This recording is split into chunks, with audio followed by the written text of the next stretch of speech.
Hello दोस्तों, हम लेकर आए हैं आपके लिए फिर से एक न्यू कहानी। सुहागरात एक हॉरर स्टोरी भाग 1। करुणा, ओ करुणा, अरे घर के सभी लोग कहाँ मर गए? कोई बोलता क्यों नहीं? इतनी गुस्से से भरी आवाज़ किसकी है? आप लोग यही सोच रहे हो है ना? तो आइए मिलते हैं घर से सबसे इम्पोर्टेंट और गुस्सेल सदस्य से। ये है राज प्रताप सिंह। इनके गुस्से से सारा घर कांपता है। भगवान की दया से भरा पूरा परिवार है इनका। 2 बेटे और 1 बेटी। बड़ा बेटा गरुण, जिसकी शादी को 6 साल हो गए। गरुण का एक बेटा भी है, यश नाम है उसका। गरुण की पत्नी आराध्या। आज इनके छोटे बेटे विजय प्रताप का गौना आने वाला है। विजय की शादी भी 16 साल में हो गई थी। उम्र कम होने की वजह से विजय की दुल्हन की विदाई शादी में नहीं हुई, लेकिन आज 5 साल बाद विजय चंचल से मिलने के लिए बेकरार है। गौने से मतलब है कि शादी के कुछ सालों बाद दुल्हन का पहली बार ससुराल में गृह प्रवेश। घर में जोरों शोरों से विजय की पत्नी यानी चंचल के घर लाने की तैयारियां चल रही हैं। माँ, पिताजी कब से आवाज़ दे रहे हैं, जल्दी सुनो उनकी बात, नहीं तो पता है ना, बिगड़ गए तो गुस्से को संभालना कितना मुश्किल है। तभी करुणा पूजा करके कमरे से हड़बड़ाई हुई जल्दी बाहर आती है और अपने बेटे से कहती है, सुन काजल बिटिया, जाके अपने बाबूजी से कह दो ना कि बेटी माँ पूजा कर रही थी। काजल अभी 13 साल की थी और सबसे छोटी होने के कारण लाडली भी। बिना डरे अपनी हर बात सबके सामने रख देती थी। यहाँ तक कि राज प्रताप भी उसके जिद के आगे झुक जाते थे। काजल अपनी माँ अरुणा से कहती है, माँ आप ही चले जाओ ना, वो जब आपको नहीं देख लेंगे उन्हें चैन नहीं आएगा। करुणा काजल के पास आकर उसका एक कान प्यार से खींचती हुई कहती है, सब समझती हूँ, इन चित्रों में रंग भरने बैठ जाए तो तुझे अपनी माँ की भी कोई बात नहीं सुनाई देती। करुणा के हाथों से अपना कान छुड़ाते हुए काजल करुणा से कहती है, माँ छोड़ो ना, दर्द हो रहा है, बस थोड़ा सा रंग भरना रह गया है, आप चले जाओ ना बाबूजी के पास। एक बार फिर से राज प्रताप अपनी भारी भरकम आवाज़ में, कोई सुनता क्यों नहीं, कहाँ है सब? करुणा तुरंत ही राज प्रताप के पास आती है और कहती है, बस मैं आपके पास ही आ रही थी, पूजा में थोड़ी देर हो गई, ये लीजिए आपकी गुड़ वाली चाय। राज प्रताप करुणा से कहते हैं, करुणा नहीं दिख रही, आज इतना काम है, सब अपनी मस्ती में मस्त है, ऐसा लगता है सारी जिम्मेदारी मेरी ही है। मेहमानों को लेने रेलवे स्टेशन जाना सब तेरे ही लाड प्यार का नतीजा है। औलाद इतनी लापरवाह हो गई है जिसका क्या कहना।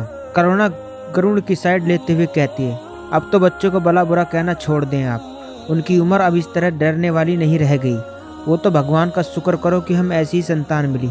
मजाल है किसी भी बात का पलट कर जवाब दे। एक 5 साल के बच्चे की माँ है गरुण, और आप उसी के बच्चे के सामने भी डांट देते हैं। आजकल बच्चा इतना बर्दाश्त नहीं करते। सुबह से वो मेहमानों को लाने में ही लगा है, बस स्टेशन से घर और घर से स्टेशन यही कर रहा है, कुछ खाया पिया भी नहीं है। और मेरी बड़ी बहू भी अपनी देवरानी के आने की खुशी में 15 दिन से तैयारी कर रही है। मैं तो भगवान की बहुत शुक्रगुजार हूँ जो मुझे ऐसा परिवार मिला। तभी अचानक आराध्या, गरुण की पत्नी, अंदर से घबराई हुई भागी भागी करुणा के पास पहुँचती है। पीछे पीछे रोते हुए उसके 5 साल का बेटा यश भी पहुँच जाता है। करुणा यश को चिल्लाते हुए देख आराध्या से कहती है, क्या हुआ बहू, क्यों मेरे पोते को इतना रुला रही है? आराध्या अपनी घबराई आवाज़ में करुणा से, माँ वो। राज प्रताप आराध्या को तेज आवाज़ में डांटते हुए कहते हैं, क्यों उस तरह चिल्लाती हुई दौड़ी आ रही है? यश का भी ख्याल नहीं, बेचारा रोई जा रहा है। वो करती रहोगी या कुछ बोलोगी भी? आराध्या अपना सिर का पल्लू ठीक करते हुए लड़खड़ाती आवाज़ में कहती है, बाबूजी मंदिर में अचानक न जाने कैसे आग लग गई है, आप जल्दी चलिए। इतने सुनते ही वो तीनों ही मंदिर वाले कमरे की तरफ भागते हैं। इतने में गरुण भी अपनी बुआ और फूफा जी को स्टेशन से लेकर घर पहुंच जाता है। घर में हलचल देखकर वो समझ जाते हैं कुछ तो गड़बड़ है। जब अंदर का हाल देखते हैं तो राज आग बुझाने में लगा होता है। बिना कुछ सवाल किए गरुण अपने पिता के पीछे धकेलते हुए आग बुझाने में लग जाता है। आग तो बुझ जाती है, लेकिन इतनी देर में मंदिर में रखी कई मूर्ति पूजा पाठ की किताब भी जल जाती है। आग की लपटें इतनी तेज थी कि उन्हें शांत करने में गरुण का हाथ जल जाता है। गरुण का हाथ देखकर राज तुरंत छोटे बेटे को आवाज़ देता है, विजय, अरे कहाँ चला गया ये लड़का, हमेशा काम के वक्त गायब रहता है। काजल देख तो जरा, कहाँ है तेरा भैया, जल्दी बुला कर ला, बोल जल्दी से गरुण को डॉक्टर के पास ले जाए। करुणा गरुण के हाथ पर ठंडा पानी डालती है और कहती है, बहुत जलन हो रही है ना बेटा, रुक मैं भी बर्फ़ से सिकाई कर देती हूँ। करुणा तुरंत आराध्या से कहती है, आराध्या बेटी जल्दी जाकर बर्फ़ लेकर आ। गरुण अपनी माँ से कहता है, माँ इतना परेशान मत हो, मैं डॉक्टर के पास ही जा रहा हूँ, कुछ नहीं हुआ, थोड़ा सा ही जला हूँ, ठीक हो जाएगा। घर में सब मेहमान आ चुके हैं, आप उनका ध्यान दीजिए। आप कुछ ही देर में हम विजय के ससुराल के लिए भी निकलनी है। तभी बुआ जी, राज प्रताप की बड़ी बहन शांति, बीच में बोल पड़ती है।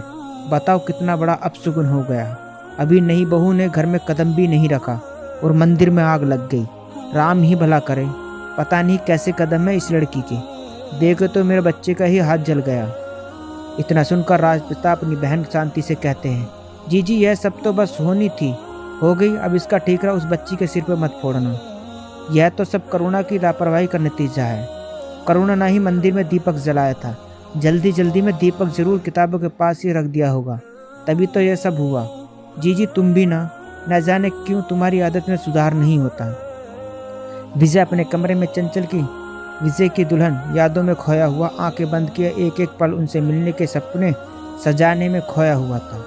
कान में हेडफोन लगाए धीमी आवाज में, ख्वाब बनकर ही चले आओ कि कुछ देर कटे। तभी काजल विजय से कहती है, जल्दी चलो भाई, बाबूजी बुला रहे हैं। सुनते क्यों नहीं मेरी बात। विजय को काजल की आवाज़ सुनाई नहीं देती। यह देखकर काजल विजय के कान से हेडफोन निकालकर विजय से कहती है, भैया आपको कितनी देर से आवाज़ दे रही हूँ मैं, आप एक हेडफोन लगाए गाने सुनने में व्यस्त है। विजय काजल से कहता है, तुझे कभी भी मेरे बिना चैन नहीं आता छुटकी, कुछ देर तो मेरा पीछा छोड़ दे। इतना कहकर विजय काजल के हाथों से हेडफोन वापस लेने के लिए जैसे ही काजल की तरफ मुंह करता है, क्या हुआ, तेरी आंखों में आंसू क्यों भरे हुए हैं? किसी ने डांटा क्या? तेरी काम ही सारे उल्टे होते हैं। काजल रोने सूरत बनाए कहती है, जल्दी चलो, गरुण भाई का हाथ जल गया। इतना सुनते ही विजय भागते हुए गरुण के पास पहुंचता है। गरुण का जला हुआ हाथ देखकर विजय परेशान हो जाता है। भैया ये सब कैसे होगा? किसी ने मुझे कुछ बताया क्यों नहीं? मैं घर में ही अपने कमरे में सो रहा था। राज प्रताप विजय को डांटते हुए कहता है, बस तू अपने कमरे में सोते ही रहना। तुझे क्या पड़ी है? तेरे मन में तो लड्डू फूट रहे हैं, किसी काम से तुझे क्या मतलब? आज जल्दी और इस डॉक्टर को दिखाकर दवा ले आ, और हाँ, आते हुए हलवा की दुकान में जो लड्डू का ऑर्डर दिया हुआ वह भी लेते आना। तुम दोनों जल्दी वापस आओ तो वहाँ जाने के लिए सब तैयार हों, नहीं तो बहुत देर हो जाएगी। रात होने से पहले हमें घर में वापस आना है। राज की डांट से विजय थोड़ा गुस्से में आ जाता है, लेकिन अपना गुस्सा दबाते चुपचाप गरुण को बाइक पर बिठाकर डॉक्टर को दिखाने निकल जाता है। रास्ते में विजय गरुण से कहता है, बाबूजी को पता नहीं क्या हो जाता है, जब देखो तब गुस्सा उनकी नाक पर बैठा होता है। पता नहीं क्यों प्यार से बात करना ही नहीं आता है। गरुण विजय से कहता है, इतना बड़ा हो गया, तुझे अभी तक आदत नहीं पड़ी, आज अचानक तुझे इतना क्यों बुरा लग रहा है? मेरे सामने तो यह बात तूने आज बोल दी है, लेकिन कभी भी अपनी पत्नी के सामने यह मत बोलना। तुझे पता है मैंने आज तक तेरी भाभी के सामने कभी भी बाबूजी की बुराई नहीं की, तभी आज उसकी हिम्मत नहीं है कि घर के बड़ों की बुराई मुझसे कर सके। इतने प्यार से घर संभालती है।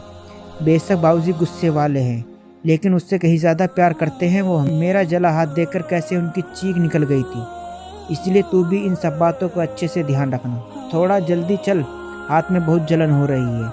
बाबूजी के सामने तो कुछ नहीं कहा, लेकिन उसकी जलन बर्दाश्त के बाहर है। आगे की कहानी जानने के लिए अगला पार्ट जरूर देखें और जाने आखिर घर में ऐसा क्या हुआ जिससे सारा घर दहशत में आ गया। दोस्तों, कहानी अच्छी लगी हो तो चैनल को सब्सक्राइब करना न भूलें।